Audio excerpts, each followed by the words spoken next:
If we have a circuit consisting of a series combination of a capacitor, an inductor, and a resistor, and some sort of a source,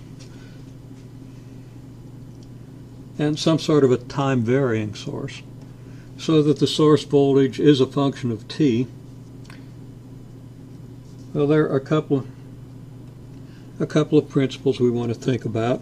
The capacitor is going to tend to have a current that lags the current, or lags the voltage of the source. The inductor is going to tend to have a current that moves ahead of the voltage of the source, and these two are going to have opposing tendencies. The bigger the resistor, the more it limits the effect of the inductor, because a higher resistance is going to limit the current.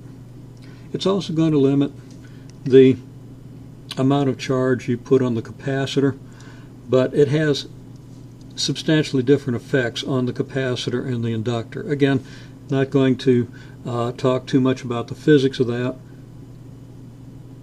but once you know the physics of what's going on, you can understand how it coincides with the mathematics that we're going to get when we analyze this sort of a circuit.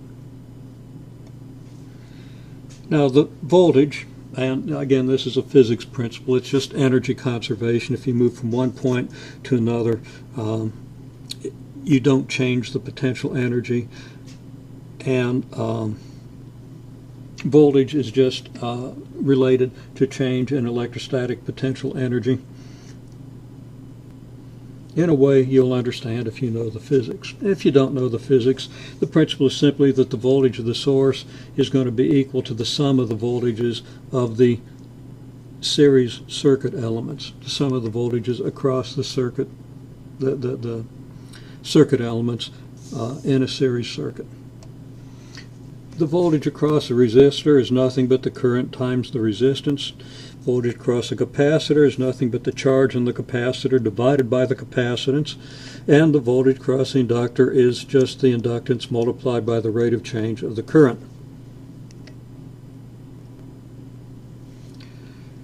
Now, the current in this circuit, basically this circuit is just transferring charge from one plate to the other of the capacitor.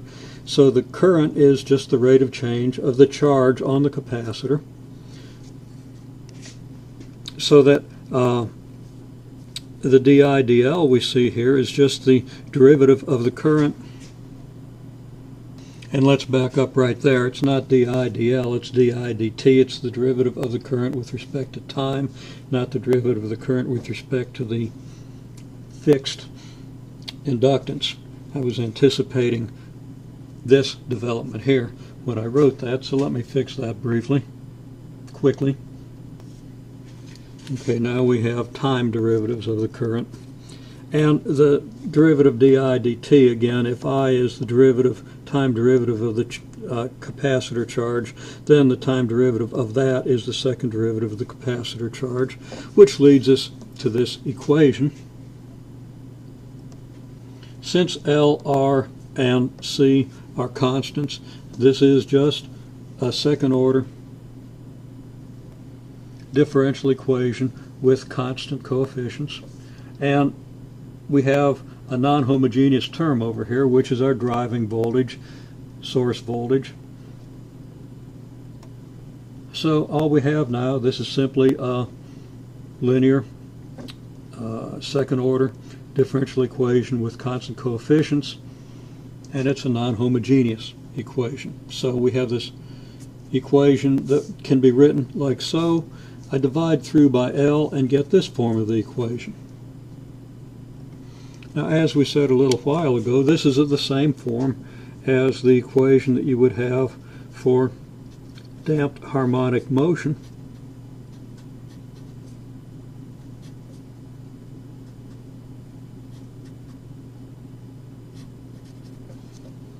The equation that we should be familiar with now,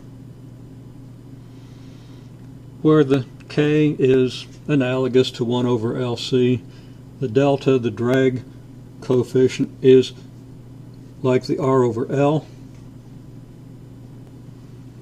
And you can understand how a resistance does put a drag on what's going on in the system. The effect of L in the denominator here is also important, but I'm not going to try to discuss that right now. And the solutions of this equation proceed almost exactly as the solutions of this equation. And I'll write down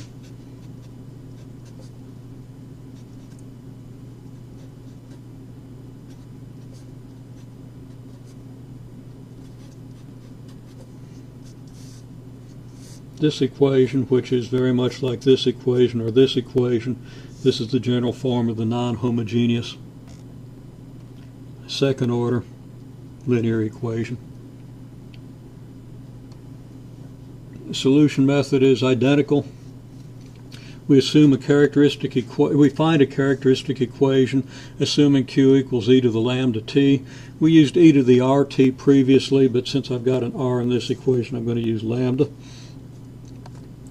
If we substitute this into the equation, into the homogeneous equation, setting the right-hand side equal to 0, we get this equation with this pair of solutions, unless this discriminant here happens to be 0, in which case we have a kind of a critical case. If this discriminant here is positive, which occurs if this term is bigger than this, and that occurs when the resistance is greater than 2 times the square root of L over C, as you can easily verify by solving this inequality for R. If R is greater than this, you have real solution.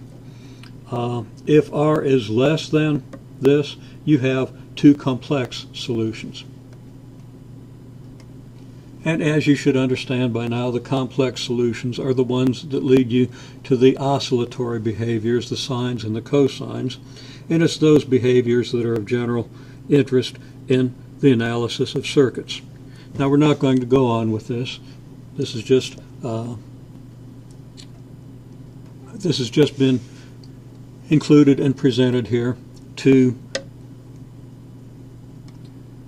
make the connection between the analysis of circuits, alternating current circuits most specifically, and the differential equations that we've developed in this chapter. And this will conclude our discussion of second order linear equations.